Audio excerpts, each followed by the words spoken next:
Well, good morning, everyone, and welcome to the news. As you can see from the absence of my co-host here, he's having a morning. So we'll just hope he makes it at some point during the show. But since weather is a big part of this, let's check in the weather and see what we got here today. Well, if you're in Vegas, you're cold as hell right now because it's 36. It was pretty frigid while we were there.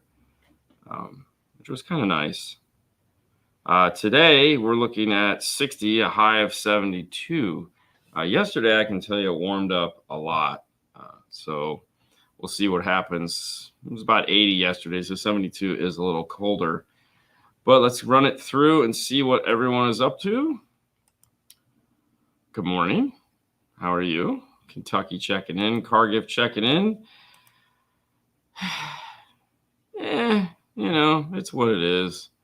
I feel most of the time I'm tired anyway, so I really don't think it matters much. But it is 59 in Portugal. Good morning, guys. Northern Indiana checking in at 53 degrees. Heat wave, definitely. 47 in East Tennessee.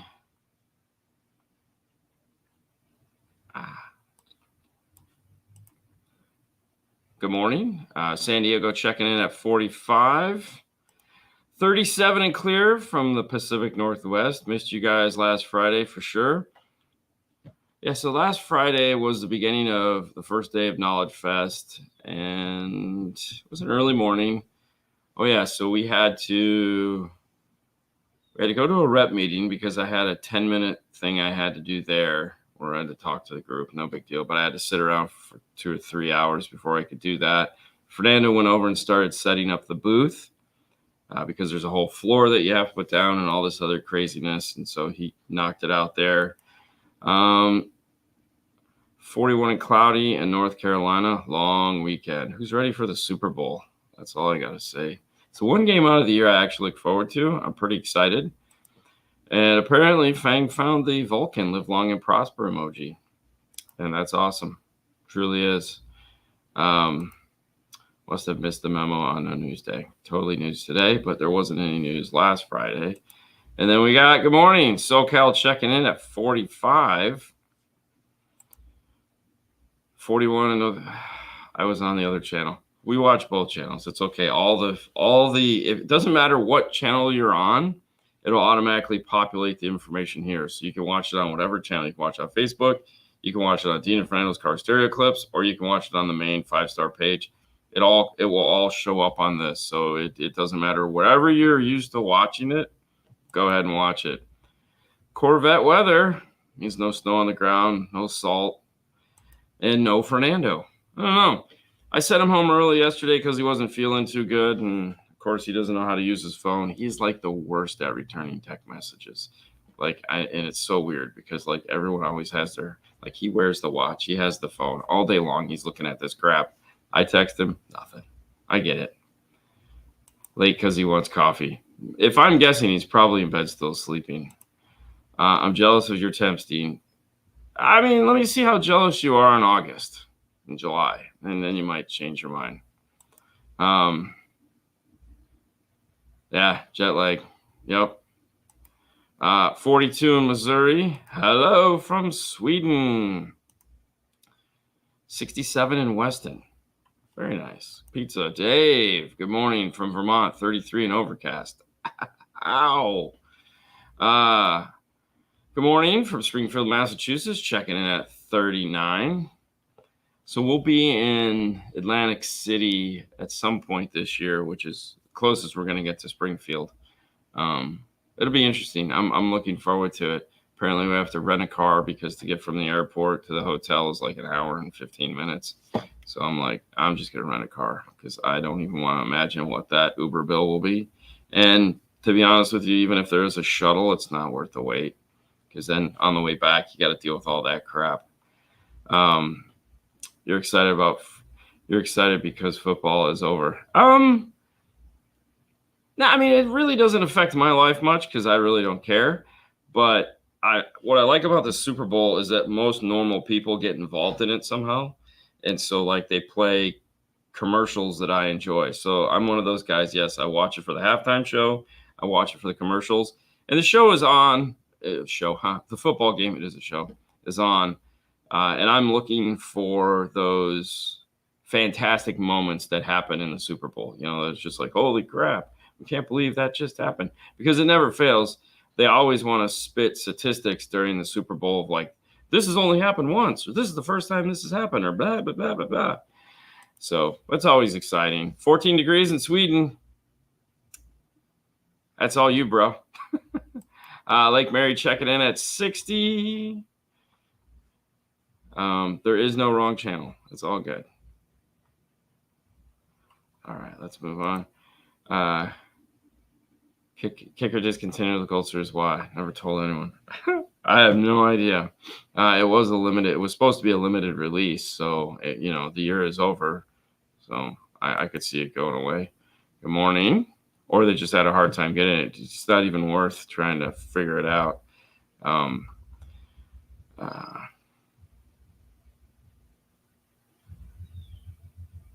Okay. I like the Super Bowl because people buy pizza. You're not wrong about that. Usher is my favorite R&B artist. I can't wait. You might hate him after the Super Bowl. It just never fails, man. Very rarely does the Super Bowl do a good job of the artist. Like the audio will suck or something weird. It's just like, I don't know. I just always get depressed when I watch these things. I thought last year's Super Bowl, they did a pretty good job, even though she was pregnant. That was like, wow, they managed to pull that off. It was pretty cool. Yeah, so we'll see. 60 degrees in Pensacola, Florida. Good morning. If I'm guessing, he's probably still in bed and didn't realize his alarm went off. Dude, let me tell you what was it? Sunday morning, his alarm went off at 9 o'clock. And it's like right there in the nightstand. It was blasting. Guy didn't move like an inch. And he's one of those guys that keeps that crap on, snooze. So I just hit it to shut it off. Mine is never on snooze because it's like once it goes off, I just get up.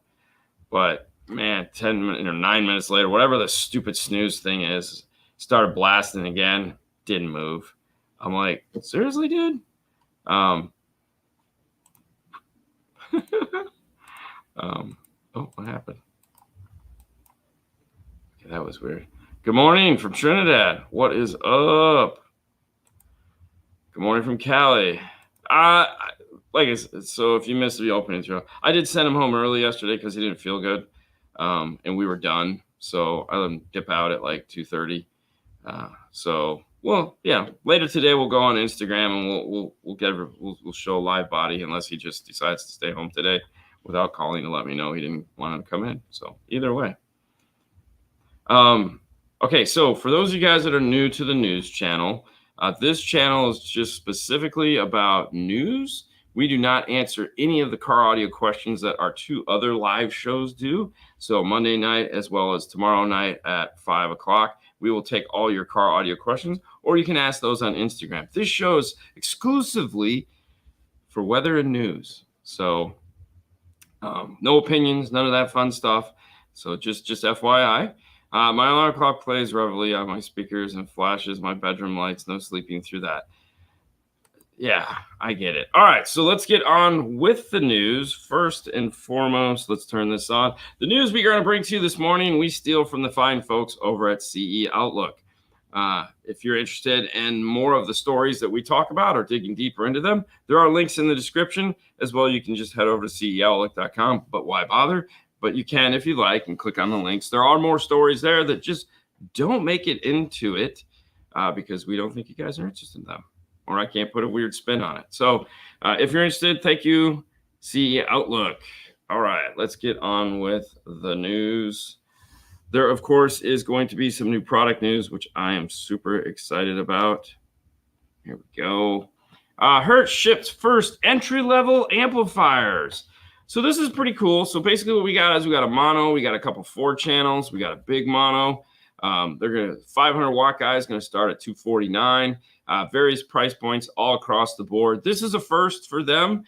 They have wanted to be in this category. Like they make the Uno speakers and stuff like that, that is real reasonably priced, but they've never bothered to complete the lineup. So I always find it funny when you have a manufacturer that can sell a speaker for, let's say, $79, but yet they have nothing else to go with it. So it's not really anything that as a dealer you can kind of support or get behind, because there are plenty of other manufacturers out there. And usually people like brand matching. So if you're going to buy a set of speakers in the door, that's why Pioneer sells a ton of amplifiers, because you can buy a set of reasonably priced Pioneer speakers and a reasonably priced amplifier. So as far as I'm concerned with Hertz, this is a great move for them, in that if there is a retailer out there that is already selling their more affordable speakers, they'll be able to transition beautifully into this and hit that customer that's like, oh, I want all my stuff to match. So that's kind of the cool thing about this. The other thing too is they are entering into a very competitive market space, like coming in with affordable amplifiers. Everybody makes one, so it is going to be tough for them. I think they're just hoping that the scenario of, oh, well, you bought our speakers, you'll buy our amplifier, and it'll kind of transition out. But I'm happy that they did it. They're nice looking amplifiers. Hertz always makes a really clean product. Something that also came out that they didn't talk about in this article is they did come out with a brand new, in the Audison Forza lineup, they've come out with a new 5-channel DSP monoblock amplifier. To follow that for a minute. So basically what we have is a 1,000-watt monoblock with a 5-channel DSP built into it. That means it has 4 RC outputs. The scenario for this I'm kind of excited about, because a lot of people just come in and want to add a subwoofer to the system. And if you're adding it in, let's say, high level, not having some form of EQ is becoming more and more difficult to get those things to sound good. We have things like Sub Pro, and then we also, there's other products that are going to be coming into the market soon that are very similar to that, where they interface with the radio and give you an RC output. But in a lot of cases, there's not enough support for that. And so you end up just putting in a subwoofer, tapping it into, let's say, the front speakers. It may have high pass filtering, bass roll off, all these other fun things. Whereas if the amplifier had an EQ in it of some kind, you'd be able to circumvent all that. You'd be able to fix it, be able to make it sound better, add some boom to it.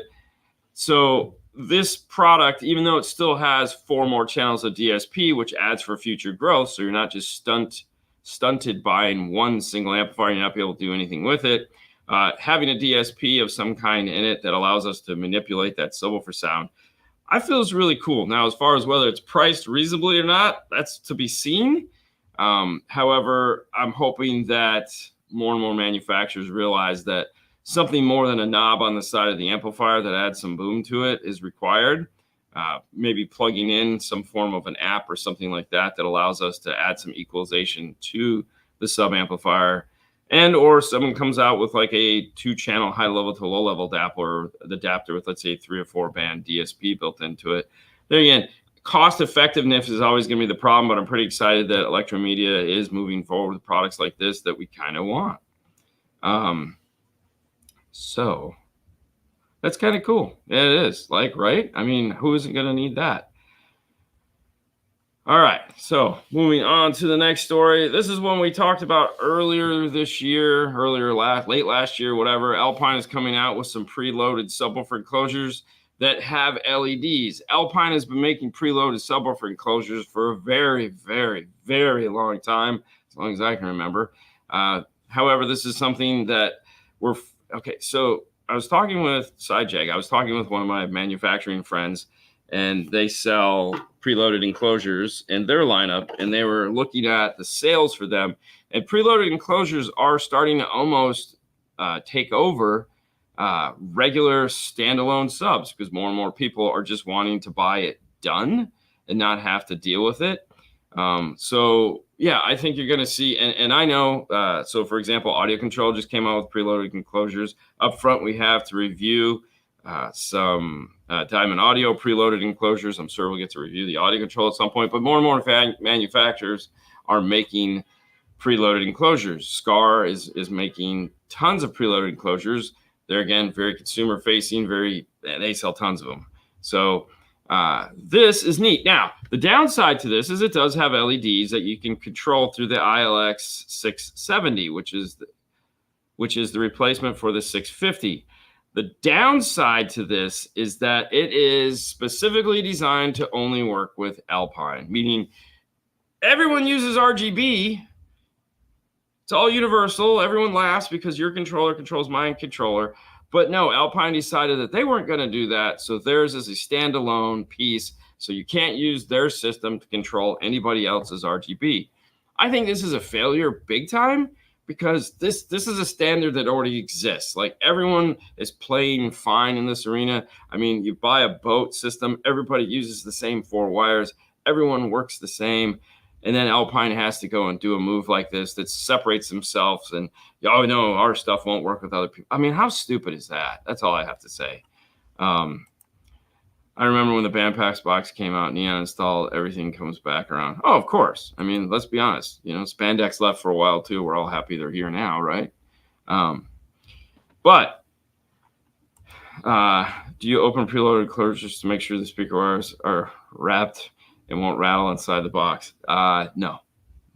It's the only time that's a normal Alpine thing. Oh, yeah, it's totally normal Alpine thing for sure. But the only time we ever open a box is if we have to change out for like a different ohm load subwoofer, which seems to happen quite frequently. And I can tell you, no, most of the time the wire is not wrapped and it will probably rattle around inside the box. So it's okay. Moving on to PAC announces new Radio Pro GM interface. So this is one of those that a lot of people don't even realize this piece didn't exist. If you have a previous generation Chevy vehicle that had the Bose system in it, there was no interface to integrate with the amplifier. Now, Alpine actually had, when they had the Restyle kit for that, you could pull the whole radio out. They made a module that would interface into the most bus system. However, nobody else has bothered to make this piece because it was just a pain in the butt. Now, several years later, PAC has finally got around to doing it, which is kind of funny. But yes, so if you have that previous generation, not the big weird looking one that has the radio up top, but the more rounded looking one that they make a wonderful high 10 replacement for that flushes into the dash, looks super sexy. Now you can do that and integrate into the Bose amplifier, not having to replace that and do very costly upgrades and or bypassing the Bose amp, which is kind of cool. It's taken a while because I believe we're probably 4 years into the new body style. But hey, we finally have it. So some of you guys will be super excited about that. And if the bass is playing loud enough, no, you won't hear the rattle for sure.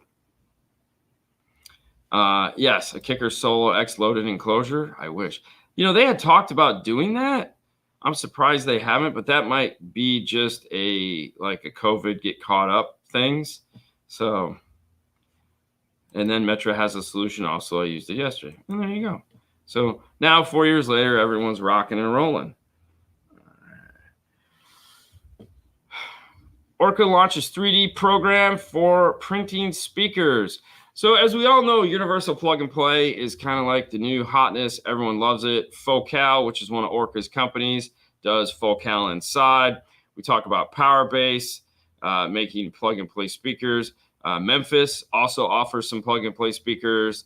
Most people offer some form of a BMW German style speaker just because you need them overseas. But one of the new things, this is our good friend Herman here, has been working. He works with Orca, has been designing a lot of application orientated 3D printable pieces to put speakers into cars. So making some of the oddball speakers more plug and play ready. If you're an Orca dealer, this is something that you're going to be able to get access to. You will need to supply your own 3D printer, but they will supply you with the files in order to print them, which is actually pretty cool. And for those of you wondering, I actually had to take this picture. Not that it matters, but yeah, because they were it was kind of funny and they wanted a specific thing. So a little backstory. Pretty excited about that. But anyways, this is going to be a cool program. The funny part about this is when 3D printers actually first became a thing, one of the things I was like, PAC or Metra or somebody like that needs to really think about doing once these things get faster is offering a pay per print service, so that, you know, they either supply you with the 3D printer or the software to run the 3D printer. And as you need a dash kit, you just hit print and then you pay per print. Kind of like what they do with taxes. If your accountant, once he files, then you pay. The form or the service they use is on a per click basis. That isn't this. They just give you the files and you print away, which is kind of cool. But we'll see, you know. And the other thing too is the cost to enter into a 3D printer as opposed to, let's say, a laser or a CNC is substantially cheaper. The more money you pay, the faster it becomes. The more money you pay, the bigger you can print. But compared to a laser, 3D printers are definitely becoming the more affordable option for a lot of people. But it's a trade-off, so it's definitely slower. I see some guys making some very simple pieces on these that, you know, take 3 and 4 hours or an hour and a half, or depends on how much infill you use or something like that. You can cut on a laser in like a minute and a half. So, but yes, as Ada so eloquently put here, you can do crazy stuff with a 3D printer for sure. And that's why we have one. So, you know, we're there. Subscription-based. Exactly. Subscription-based would be cool. And that'd be neat for a lot of people, because a lot of you guys out there do have 3D printers. So going to be able to buy a single print style system would be pretty neat, because I know a lot of you guys want to buy brackets and stuff like that. So once somebody figures out how to do that, I think it will take off and do extremely well. All right. This is a Honda issues retrofit CarPlay update. This is to get wireless. So Honda is doing something that I know all you guys wish manufacturers would do, is give you a way to add a update to a radio to get it to a more modern system. So this is something that they're doing. There's not a lot of details on it as far as what parts you need. All they talk about is the labor. Basically, they're charging 1 hour of labor plus parts. Who knows what this is actually going to mean? But if you have one of these cool floating screen Honda radios that right now is impossible to replace, and you've been wanting wireless Android Auto or CarPlay, you might want to check with your Honda dealer and see what they offer for you.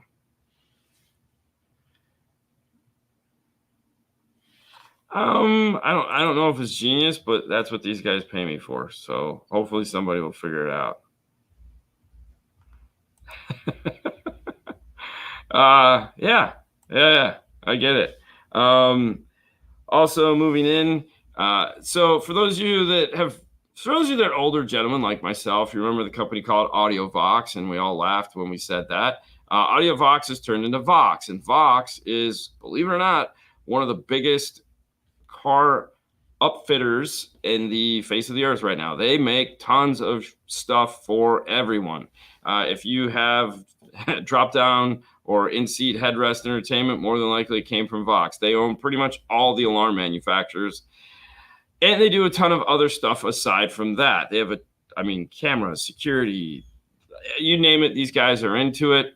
And now they're getting into leather. So they're going to have a go at this, which I'm sure they'll be very successful at, because they have the pipeline to make this move. So now they're going to be getting into custom interior seats and stuff like that. You can buy bulk. You can buy, all the fun stuff you guys are looking for. It's by Rosen, which, if some of you guys remember, is the headrest / drop-down company. They've been doing this stuff for years, making custom what we call pillows. Pillow covers. That's your headrest. I don't know why they call them pillow covers, because I guess that was the best they could come up with. But anyways, so for those of you, that's just more of a, hey, check me out. We got that. And then lastly, the MEA Award winners announced. So we went to Vegas this past weekend, as most of you guys know. And that was so that we could, one of the things out there is the awards. That happens Sunday night. We get to meet hang out and do silly stuff with all our friends. And it's a lot of fun. Last year, of course, I went up on the stage, took Trusted Tech. This is Phil Cantu of MTI, Mobile Toys Inc. out of Texas. You guys know a lot of them because of the cool truck boxes they make. But we have a list of winners, which we'll kind of go through. There was 2 winners for Retailer of the Year, both multi-chain and single store. Single store Titan out of Tennessee won that. And then Columbus Car Audio, our good friend who's been on the show before, Jay Cook's company, took that one. That was very emotional. Those guys are all just like super joy to do that. Phil took Installer of the Year. Support Tech was our good friend Josh Bowen, from JVC Kenwood. Great guy. Was super excited that he won it. That was nice. JVC won Top Vendor of the Year. JL won for DSP, which is kind of cool. Go Fast Solutions that we've done work for in the past up there in Springfield won distributor, which was cool. So that was nice to see those guys. The Trusted Tech went to Nick Frazier. iData won for OEM integration. JL also won for Marine. Shocker there. Security went to First Tech, which was pretty excited. Accessories and Material Vendor Year of the Award went to Metra. That's basically like all the accessories to install. So yeah, it's a limited list. But they also did a Lifetime Achievement Award for our good friend Todd Ramsey, who recently passed away last year. You might remember we went out to Mobile Solutions and did a build for him that he passed away before we got the chance to do for him, which kind of sucks because it was like a 2-week period there. But anyways, good morning, Eduardo. Yeah, we go all the way. Yes, the one time you and I, Ed and I don't really, we see each other for about 5 minutes. It's kind of funny. Lucas Lighting won it for lighting vendor. But anyways, we had a really good time. It was a lot of fun. We get to hang out with our friends. Oh, Best Store Culture went to Freeman's, which was kind of cool. They were super excited about that. The one nice thing about all of this is that it's really exciting after the fact to hear, like, some of the stories that go into this and how these guys are, like I spent a good time talking with the guys at Freeman, and they won Retailer Chain of the Year last year. And this year they really, they didn't want that award because they wanted store culture, because that was something that they felt was really important to them, because as a multi-store chain, without that store culture, they just, can't exist. And so they put a lot of effort into making sure that happened to them this year. So that was pretty cool. 12-volt media award goes to Smashforce Productions. Yeah, I mean, probably not. They'd probably give it to the CMA. And that's the Country Music Awards. No, the guys from Canada, because they handle a lot of the back-end production stuff at the event, because they like paying those guys for that kind of stuff. So that's cool. But no, it was a great time. We had a lot of fun. When you sponsoring Carson, and never going to do any of that. That's a good question. I don't know who's got the, I'm sure there's plenty of them out there. 78 is definitely a very, very long time ago. And yes, most of that stuff has disappeared. I'm really happy for Phil Cantu. He deserves it. He has been working hard for it. He has been. Good day from Cape Town, South Africa. Good day to you. And that brings us to the end, guys. That's the news for today. Don't forget to tune in tomorrow at 5 o'clock Eastern Standard Time for Q&A. So for those of you that are new to the show, we appreciate you stopping by. This is not a Q&A show like all other shows. This is just industry news. So thank you for coming by and stopping. And if you stayed, great. I hope you enjoyed it. For the rest of you that get up and watch this with us and like to be informed, thank you for coming out. We do appreciate it for sure. And also 5 o'clock tomorrow. And then make sure the best place, if for those of you that are like, I really need my question answered right now, Instagram is the best place to do that. We pop into Instagram at least 3 or 4 times a week, talk about what's happening in the install bay, as well as take as many questions as we can ask in the time we have allotted for us. And with that, guys, you guys go forth, be merry, have a wonderful Friday. If we don't see you, we missed you. We're sorry. Also, don't forget, if you're a Boring Life of Dean and Haley fan, Sunday is the Super Bowl. We'll be doing 2 shows, I'm told by Haley. We're going to do a live reactionary video to the halftime show. So she just wants to watch it and talk smack, as well as we'll do a wrap up after the Super Bowl show of things we thought were cool and stuff like that. So it'll be fun. As always, good morning, Doug. What's up, K5? You guys have a great day, and we will see you later next time. Fade to black.